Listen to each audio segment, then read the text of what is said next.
Hey, gorgeous! Welcome to the Business Mindset Podcast with Holly Wharton, which combines powerful strategies on how to upgrade your business mindset, along with practical business tips to grow your business. This podcast features solo shows with Holly and also interviews with inspiring women entrepreneurs from around the world. Thank you so much for joining us today. And now, here's your host, Holly Wharton. Hello and welcome to the Business Mindset Podcast, episode 189. This is your host, Holly Wharton, and I'm here with today's special guest, Rosie Slosek from One Man Band Accounting. Rosie is a tax return coach who loves cake and growing tomatoes in her greenhouse. So she's an Aspie introvert who will help you overcome being stuck about tax returns and accounts so that you can feel free to grow your business. She lives in London with her man and loves how she can relax amongst the ancient trees in her local wood. Welcome, Rosie. Hi, Holly. It's lovely to be here. I am so excited to talk about tax stuff and accounting stuff because I hate this stuff and you know all about it. So, tell us a little bit about your background and your business journey and how you got to where you are today. Well, I was the kid in school. I think it was probably a very rare primary school because when we were more meant to have bank accounts in primary school, I was all a bit confused about this because I already had one and I was very comfortable with it. So I've always been sort of fairly comfortable with all that kind of stuff. But on the other hand, you know, in a more practical sense, how it actually works out in the real world with all the standard advice you're given, well, that's where I had a, fairly up and down emotional journey with it, because a lot of the sort of standard financial practice and tax advice doesn't really work for, women like us and businesses like ours. It's not so much about wrong, it's sometimes kind of like out of date because, we're kind of like the frontier, we're the pioneering women doing this. Mm-hmm. And so, basically I created my own path and created a new way of almost like a business that actually I don't think actually existed before, which is the halfway house between doing absolutely everything yourself. Because for the American listeners in the UK, not everyone does a tax return like you have to. And if you're in Britain, be grateful for the fact that everyone has to do a tax return. So a lot of people, when they start their own business, it's the first time they've ever had to do anything like this. And frankly, you're taught very little about it. If you go and look things up on HMRC, which is our equivalent to the IRS, mm-hmm. It can be, frankly, really, really scary because very little of it appears to apply to us, or it's aimed at people, sort of trying not to do things properly. And it can be very scary. So for me, I was just wanting to sort of help all of that. Because remember when I started things, I thought, I'm comfortable with money, I'm comfortable with numbers, and I'm scared. What's it going to be like for everyone else? And that's why I started my business. Ooh, I love that. So do you have a background in accounting? What did you study? Number-wise. Well, actually, it sounds a bit crazy, but actually, what was really, really interesting was actually psychology. Oh, wow. Ooh, interesting. Because this is what makes the difference. Because if you can go and you can have stuff done for you, and yes, I know a lot about the other side as well. But actually, it's how I decided to actually, to use posh phrase, practice psychology in my life, because I went and looked at clinical psychology and all that kind of stuff and thought, that's not really real. I don't want to be doing all of that. And really, I have clients who they just need the information, but actually most of my clients, it's not actually just the information that's in the way, it's the emotional blocks. And what I do is combine dealing with the emotional blocks, which is where the psychology comes in, with the practical. This is actually how you do it, and you have that particular block, but these are some really simple things you can do to get the legal thing done that you need to do and to make the good decisions for your business. Excellent. And I think that's a really important thing, what you said about the money blocks and the mindset blocks, because I stay on top of my bookkeeping every year, but when it comes time to actually wrap everything up and send it to my accountant so she can do my taxes, I just drag my feet so much. And I've worked on money blocks over the years. I've worked on so many money blocks, but I know I still have stuff around getting my stuff to my accountant so she can do my taxes. I don't know what it is, but it's just there's something about that tax year formality. I don't know. It just gets me. So what kinds of blocks do you see your clients coming up with as they're getting ready to do their tax returns? Probably the best description of it is an overwhelming sense of dread. Oh, yes, that's a good description. Actually, I have to say, it's actually my most recent client who actually said that. And I thought, that is exactly what it is. So thank you very much to her. Because it often is that feeling. I mean, there's usually blocks we can, name like, procrastinating about various things, or, you're always told you're bad at numbers, or girls don't do that, and all of those sorts of things. But in some ways, they're almost easy to deal with because there's something there to work on. I think the hardest block is just that overwhelming sense of dread. You don't know why you're doing it. I mean, I haven't. We're recording this in November and I haven't done mine yet. And for the American listeners, it's due on the 31st of January. Now, I'm not worried about it. I'm going to do it along with my tax return group coaching people. We're going to hold each other accountable. But it's taken quite a lot of work on my half to feel okay with the fact that it will be done in December as opposed to, say, the May, the June or the July that I would prefer. Mm-hmm. But it's okay. Yeah, it's okay. December is still well ahead of time. You've got a month to go before the actual due date. So that's not bad in the scheme of things. But I totally understand. I mean, when the financial year wraps up, which for us again here in the UK is April, which is bizarre. But between April and January that I've got to wrap up this stuff and send it to my accountant, it's just so difficult. Like, it pops into my mind probably at least once a week or once every other week. I'm like, oh, I should do that. I've got everything just about ready. It's not that much. But then it doesn't happen. So what kinds of techniques or how do you help your clients with these blocks? How do you help them overcome them so that they can get their stuff done? First of all, it's about actually knowing where it feels in your body. I don't necessarily go and ask that, but it's a certain awareness because, you and I both, Holly, and probably a lot of you listening as well, we will sign up and say, okay, we have them and we want to do something about it. Yeah. That's actually the first step. And it's actually often very discounted. As long as you really want them to gradually disappear, occasionally just completely disappear, but usually it's a gradual process. Yeah. That's actually the real major commitment. So I do a certain amount of, it just, on the receiving end, it just feels like really, really basic questions. But again, this is where the sort of psychology training comes in to a certain extent. And I'm just owning it. I'm actually just naturally very good at it. And I will just get a feel of really where to concentrate on. And then what I will actually say is very, very practical suggestions of, okay, well, we'll try this and how about this in very, very small first steps. So basically you don't freak out the part of your brain that's going, no, we don't want to do this. And I know somewhere that I know where it is, but I'm not going to let you know what it is because then I know what you're going to do. You're going to do something about it. And I don't want you to do that because it doesn't feel right. That makes any sense. Yeah. So quite often if you go too much with it, you just end up scaring yourself too much. So it's really simple questions and then very, very simple, basic, what feel like really, really easy baby steps. But usually that actually gets you out. It's a bit sort of like, if you want to, get into a house and change everything, do you bash the front door down or do you nip in by the back door cat flap? Yeah. It's a lot easier to nip in by the back door cat flap. Yep, that makes sense. So today I want to talk to you a little bit about demystifying limited. See, I can't even say it. I'm that blocked. What the heck is this? Limited companies. So we're going to talk a little bit about what they're like in the UK, what they're like in the US, so that people, all of our listeners, can get a feel for this. So tell us a little bit about limited companies. I think pretty much every major country has its version of these. What are they and how do you know if you need one as opposed to being a sole trader or whatever it is our listeners might be? Yeah, the limited company is the legal entity that gives you protection if things go wrong. So it's something that's legally separate from you.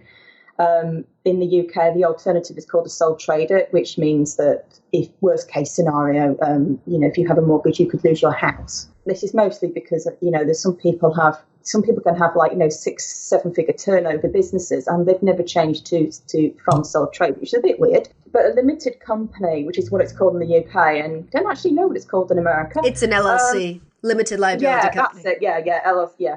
Well, it's basically, exactly. It's only we skip the liability part. But basically, that's what it is. It means limited liability. So legally, the company, your business is completely separate from you, which means, of course, that it has a different legal structure. There's a lot less flexibility and freedom. But as a trade for that, you do actually get a certain amount of legal protection. Mm-hmm. Okay. And to a lot of people, it's their business has grown up. when they have a limited company. For other people, they have one right from the beginning because of the kind of clients they have. Or sometimes it's for tax reasons, saving tax. And sometimes it's because if they don't, they won't get any clients. Interesting. Okay, so how can our listeners know when it's time to upgrade from being a sole trader to a limited company? Well, the first one is whether or not you want to grow your business. And this is one of those big decisions, sort of times in your business. You know those ones when sort of periodically you look at everything and you really think about your entire business and what you want from your business and how you want your life to be and what your ambitions are. It's one of those times because, you know, some people, they're quite happy, you know, staying sole trader. They're quite happy just staying within the amount of profit without paying high rate tax.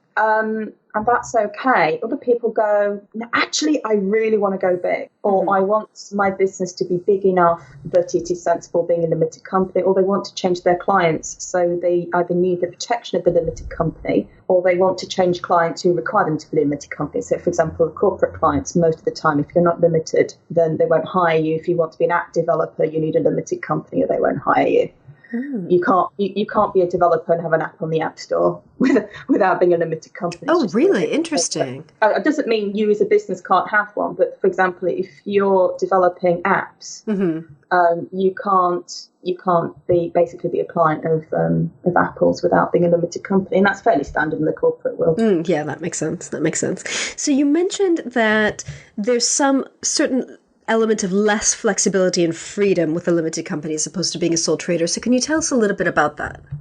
Yes, I mean, one of the advantages of being a sole trader is pretty much HMRC, and it's probably the same with the IRS, but I'm not sure. But with HMRC, they assume that all the money that you make is yours. They're not really too interested in when you take the money out of your bank account and what you do with it.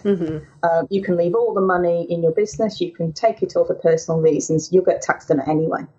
It's different for a limited company. Because of that legal protection, there are basically rules and regulations.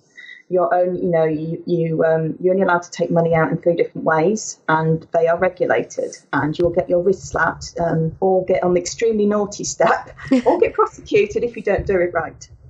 And it can be quite a shock sometimes to have that, because a lot of sole traders, they don't take money on a regular basis. They take it as and when. Yep. And you can't do that as a limited company. You also need a much higher amount of money going for your business. And of course, your business and your personal finance have to be completely separate. All of that requires a certain level of financial management that people can be rather scared of limited companies, and it can be a step up.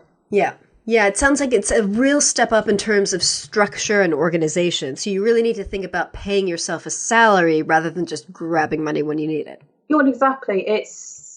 But I mean, it's not that you can't do this as a sole trader. It's about knowing how to do it. You can actually structure your business as a sole trader, so you can ease that transition. So it's almost like having a plan to go limited company if you know that that's going to be the right step for you later on. So actually, when you make the transition, the legal transition, you've already doing everything roughly the same way, and it's almost just a few tick boxes. And that gets over the emotional hump, which usually is the biggest issue. Yeah.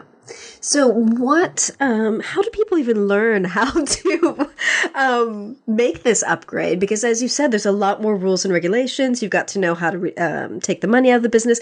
Where do people go to learn all this? Because I know the HMRC website, and I'm sure the IRS website has a wealth of information, but sometimes it's just not very clear. That's a lovely description. So much information, but who knows what it says?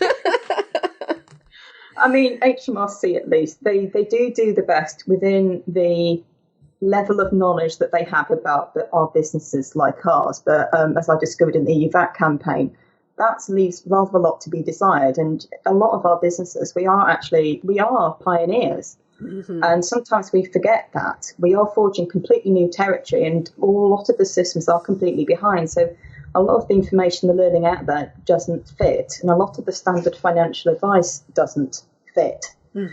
And that's a lot of the problems. I mean, it's why I decided to do a retreat for it last year, because one of the questions I was asked so often from sole traders wanting to upgrade was, when do you do it? So we certainly have the conversation when you're on about £40,000 profit. So and by profit, I mean if you have a job and a business, that's all your income needs to be around £40,000. This is not just about your sole trader business, it's all your income. Because one of the reasons to have a limited company is so you don't end up paying high rate tax, which is 40%, which is quite a chunk. Yes, it is. So how does taxing change then if you're a limited company? You actually can end up paying less tax with the limited companies. You can if it's higher rate tax. So, for example, if you're a sole trader, I mean, it's, if for all the other reasons you want to keep the flexibility, you can some people are happy with paying 40% tax. But with a limited company, you actually have the option to be paying less tax. It's a bit more complicated. But, for example, at the moment, the corporation tax rate is 20%. And it can be arranged. So your national insurance is not very much. So you end up paying much less tax than 40%. Whereas if you're a sole trader, you'd just be paying 40% basic tax rate. Plus, you'd be having, of course, the national insurance on top of that. Yeah, that makes sense. All right. So generally speaking, what would you say are the pros and cons of staying as a sole trader or moving up to a limited company? I know we've discussed some of them, but if someone would just ask you, like, how do I know? What are the pros and cons of each side? Partly depends. I'm trying not to fudge, but it partly depends on your financial situation. Yeah. So, give you some scenarios. So, for example, for somebody who's wanting either starting out or is wanting to move into corporate clients, you're going to need to have a limited company, regardless of anything to do with you, because otherwise you won't get the work. So, for that, it's just a case of making the transition as easy as possible, both emotionally and legally and financially. If you're starting out and you're in, actually, whether or not it's you're actually paying in your job higher or basic rate tax, then sometimes it's easier to be a sole trader right to begin with, even because, often it takes a while to get going, doesn't it? Yeah. So to actually have those conversations, so when and if an opportunity arises where being limited company is a sensible thing, because you and I both know that quite often opportunities come out of absolutely nowhere. You've actually got the advantage of having the sole trader tax-wise while not actually committing to it before you need to. If you've already got a sole trader business, you really need a conversation when you're around £35,000 profit in your business or overall income if you have other sources of income. Okay. All right, that makes sense. That's good to have some rule of thumb, because otherwise it's like so arbitrary. Excellent. So I think this is really, really helpful to people who may be really confused about this whole limited company thing. I know when I first set up my business here in the UK, I remember asking my accountant, and I was like, what do I do? And she was explaining the differences, and I was just like, I don't know, let's just go with what's easier. So we stuck with the whole sole trader thing. I've actually got a partnership because my husband and I work together on some parts of our business. So that ended up being the logical thing. But I just remember being really, really confused by it. So where can people go to learn more about this whole thing, whether they're whatever country they're in, about, how they can set up a limited company and whether it's right for them and how to make the transition? Are there books, or do they just kind of have to go with the HMRC IRS website? So our basic answer is contact me. Okay, perfect. Good. Excellent. If you're in the US, I'm actually not quite sure. What my suggestion would be is that I would probably, most of the people listening to this are already going to be in very supportive Facebook groups. Yeah.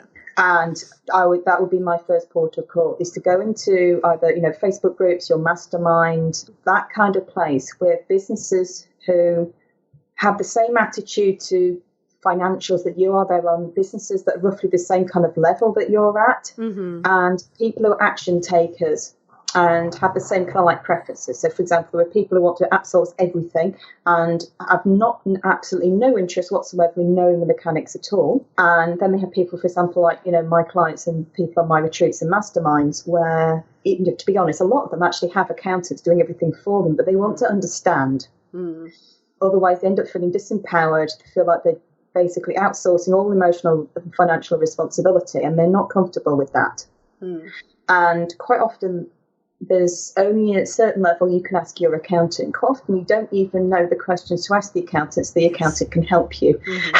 Yeah. And it's knowing the questions that you need to be able to then ask the accountant, and then you can have the conversations. So, if you're in the UK and listen to this, is part of actually what I do with my demystify limited companies mastermind and retreat, is to give that basic information so you can decide whether or not the limited company is right for you now or right for you later. What decisions you need to take in between there, just so you feel confident that you've actually got a plan. And I had some people who already had an accountant, and they just didn't feel comfortable asking. So we actually went through the problems, went through the questions, went through some of them. We even went through the next 3 years of their lives, what they were going to need. So they left with feeling comfortable, the questions they needed to ask. And then, of course, they'll go back to their accountants for the nitty-gritty stuff.